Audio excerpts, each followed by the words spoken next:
Welcome to Hadley Presents. I'm your host, Ricky Enger, inviting you to sit back, relax, and enjoy a conversation with the experts. In this episode, we discuss OE Patience, a resource providing practical tips and encouraging advice for living with vision loss. And our guest is OE Patience Chief Content Officer, Dorrie Rush. Welcome to the show, Dorrie. Thank you so much, Ricky. I am delighted to be here. I am really glad to have you as well.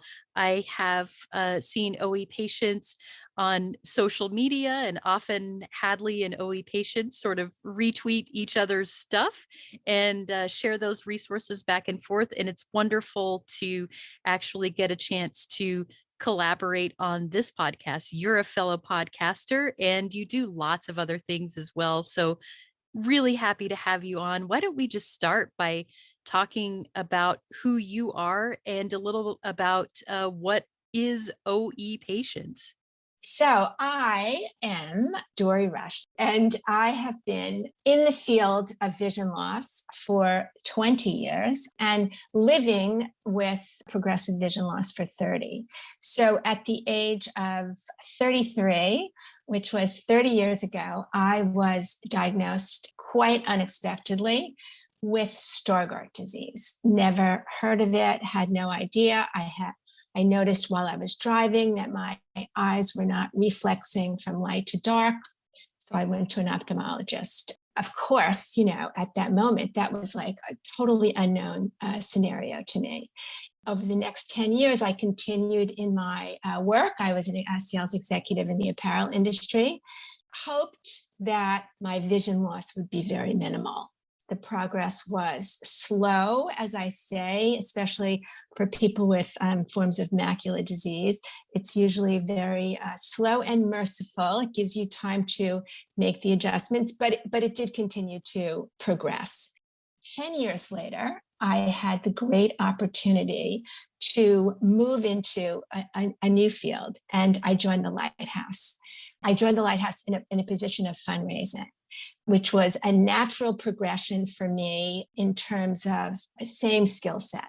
I was with the Lighthouse for 15 years. I was a director of major gifts. I was in fundraising. I ran the information and resource service, which was incredibly interesting. I had many roles in technology. And one of the reasons I got involved in technology was because I really felt, it was the early 2000s, and I really felt that I was being left behind by technology. I so wanted the same technology everyone else was using. And although there were many options in assistive technology, I just always felt like I want what the other kids have, So I was very vocal about that. The CEO at the time gave me the opportunity to move into technology and express my voice and my thoughts to see where we could go. So that's what I did. In 2016, I decided that after 15 years of Lighthouse, lots had been changing. Certainly lots had been changing in the field of technology. I decided that I would move out and do something a little bit more independent. So I did do that. I left the Lighthouse and I became an independent consultant. My very first job opportunity came, of course, from an organization very close to me. I have been on the board of the Association for Macular Diseases, which is an organization that was started in 1978, believe it or not, and has been going ever since. It's housed at Manhattan Eye and Ear Hospital in New York City. We were about to embark on a partnership with Ophthalmic Edge, an organization website, which is a website geared to physicians in training, free courses available on a number of ophthalmology topics from very prominent presenters.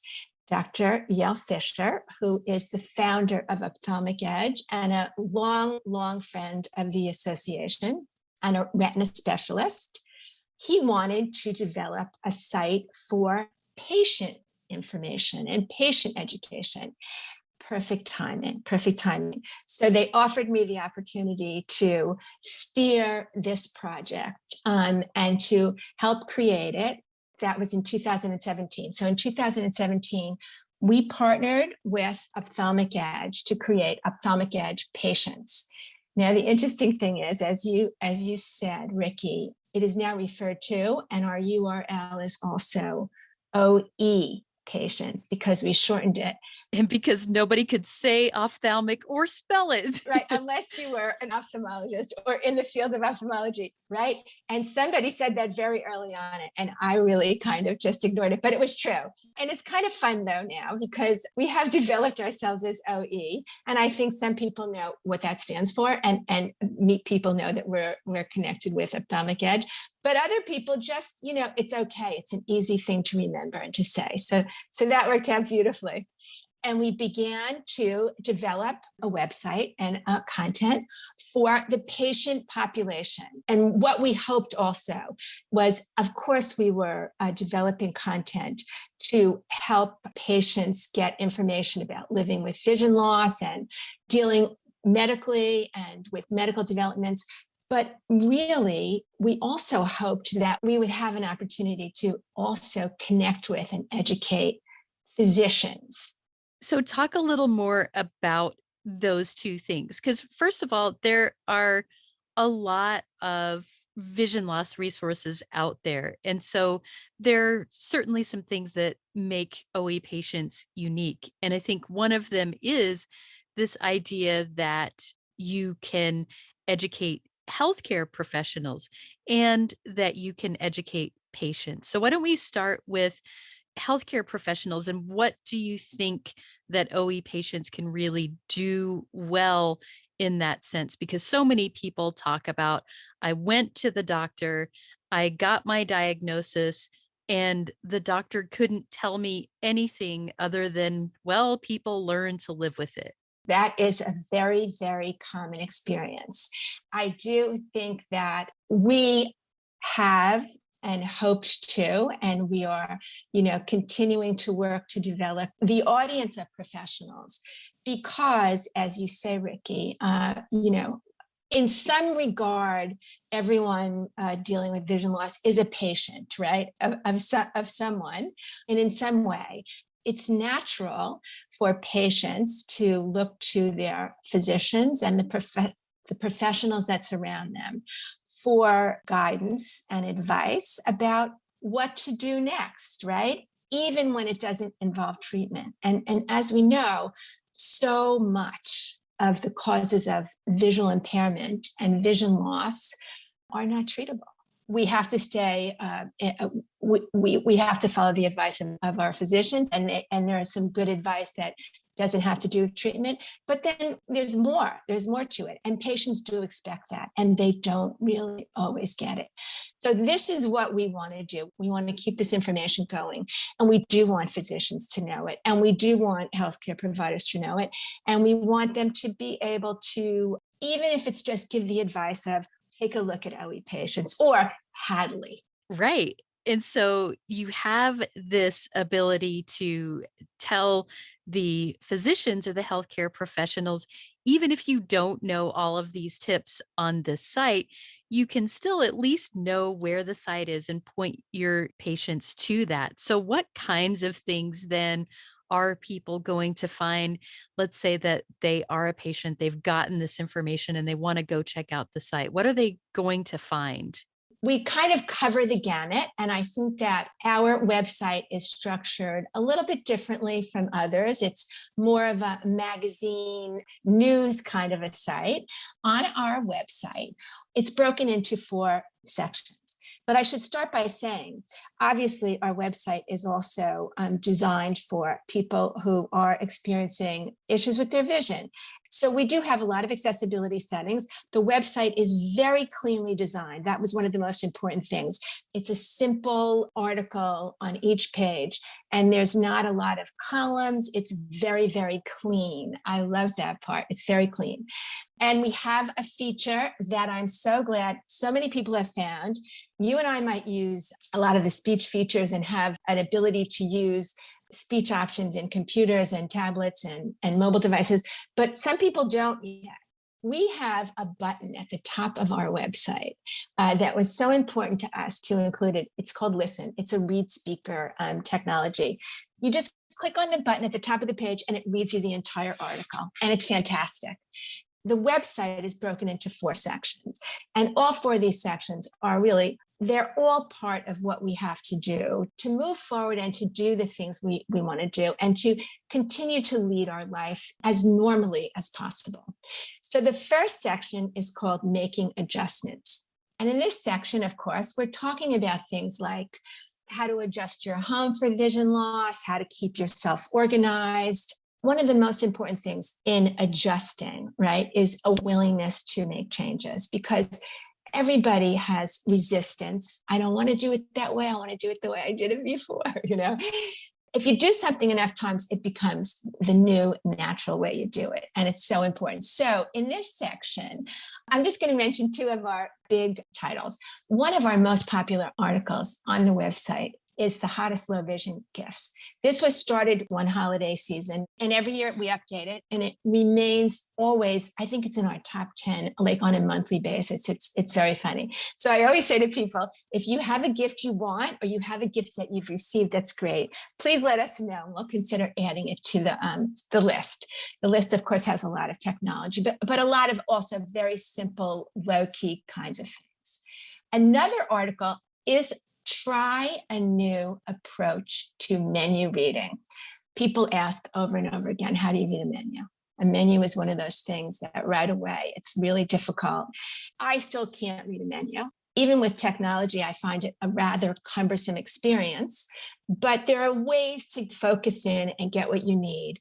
And there are so many methods. Yeah, I think that's such an important thing to recognize, is that there is no right way to do things. There's always a number of ways that you can look at and find the one that works well for you, whether it's reading that menu and taking as long as you need to do that so that you've done it yourself, or having speech read it to you or whatever. So love that there are articles with so many tips.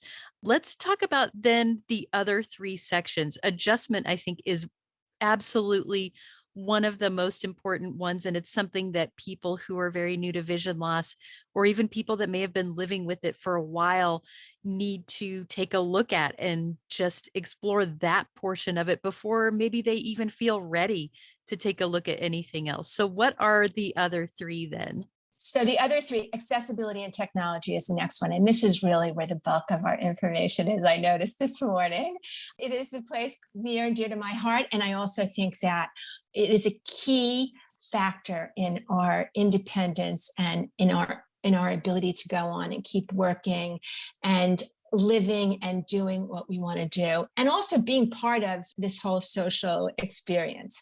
So in this area, one of the most popular is accessibility support phone lines. And I have found these incredibly helpful, because when you're stuck and you're a user of accessibility features, it's, you can't always turn to, your husband or your child and say, what do I do with this?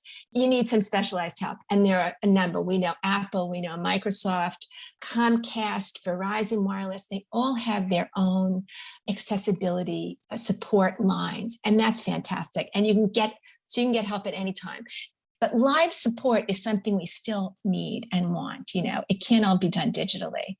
Another one is your smartphone is a comprehensive low vision device.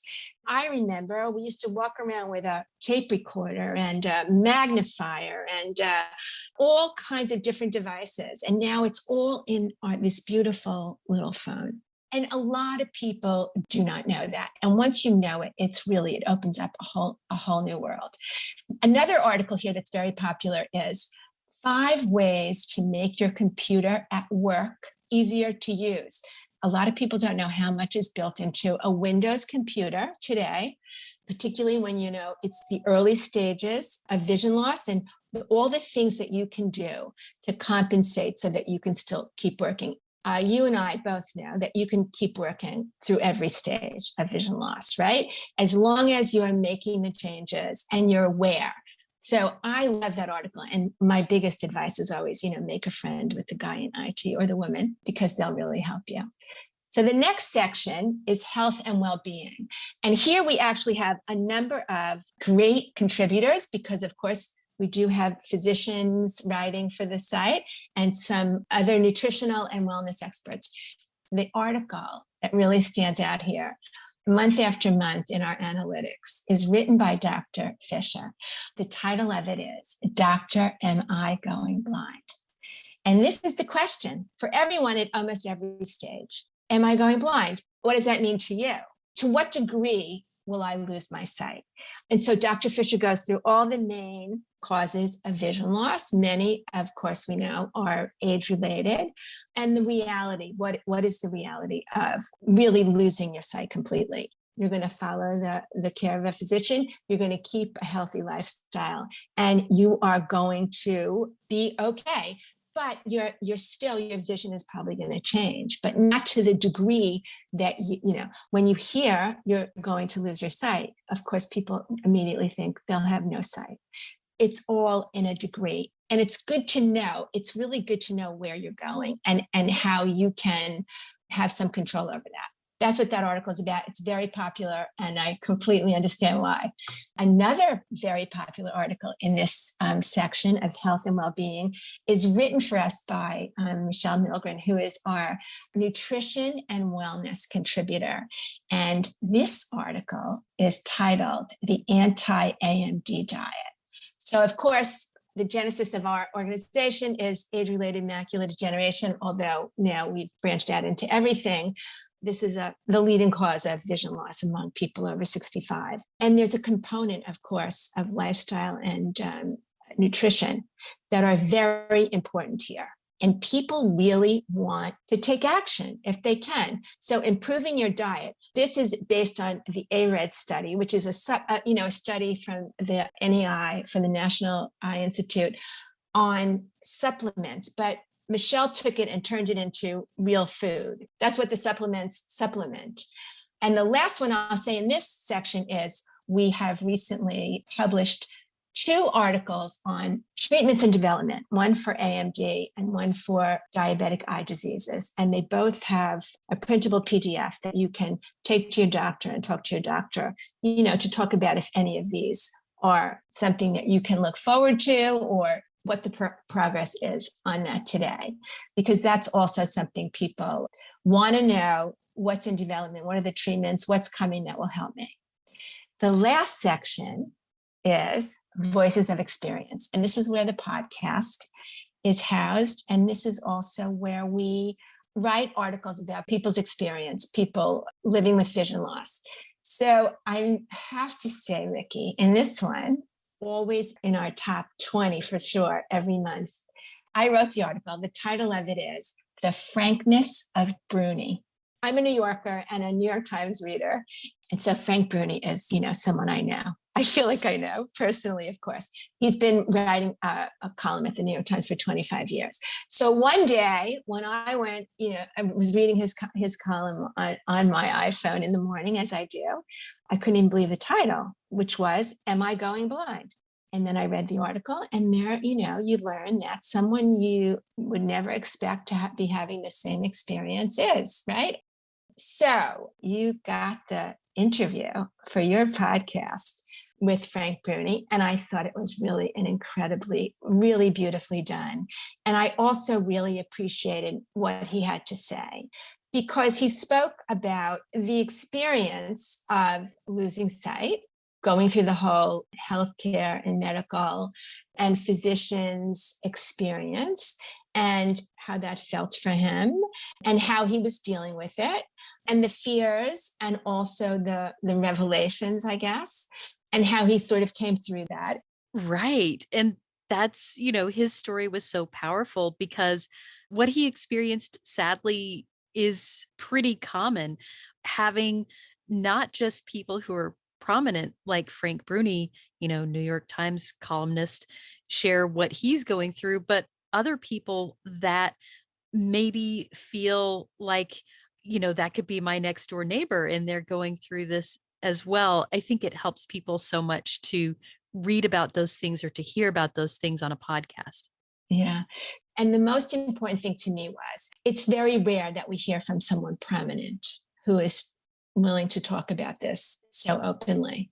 Anyway, so and to move on to another star in his own right, one of the podcasts in our podcast section is a conversation with Hadley's Douglas Walker, who is one of my favorites, and really the way I came to Hadley, honestly, was through Douglas Walker's video tutorials, which I discovered way back at the beginning of the iPhone tutorials when I was still at the Lighthouse, and I started to share those with our clients way back when. And I still follow all of them. So that was a great podcast. And it is also one of the favorites. Absolutely. That is so awesome.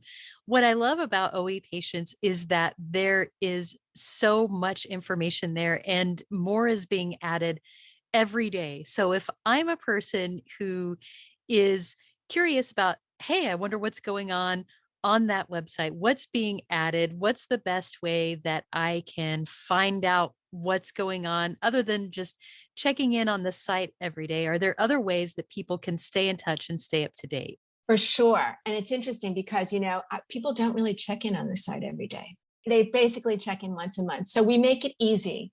And I think that the favorite way to follow us, of course, you can follow us on social media, on Facebook or on Twitter. But the favorite way is to sign up for our monthly roundup email, which brings together all of the content that we've published newly and that we've updated, and some that we just think is timely for the month or whatever's happening. So once a month, we send out a very easy to navigate email with everything on it that you can link back and read at your convenience. And you can sign up for that on our website. It's at the bottom of every single page. There is a place that says stay posted, and you could just put in your name and your email address, or you can go to oepatients.org/sign up and sign up there. Or you can always send us an email to info@oepatients.org, and we'll sign you up or answer your questions or love to hear your feedback. Thank you so much for that. We're going to have all of those links plus links to every article that we've mentioned here. There have been quite a few. They're definitely going to be of interest to the audience. So we'll have all of that information in the show notes. I want to thank you, Dory, for taking a little time to come and join and just chat about what you're doing. I think it's so important. And I love hearing your passion. It's clear that you love your job, that you really thrive on sharing information with people. So love it. Thank you so much, Ricky. I do. Got something to say? Share your thoughts about this episode of Hadley Presents, or make suggestions for future episodes. We'd love to hear from you. Send us an email at podcast@hadley.edu. That's podcast@hadley.edu. Or leave us a message at 847-784-2870. Thanks for listening.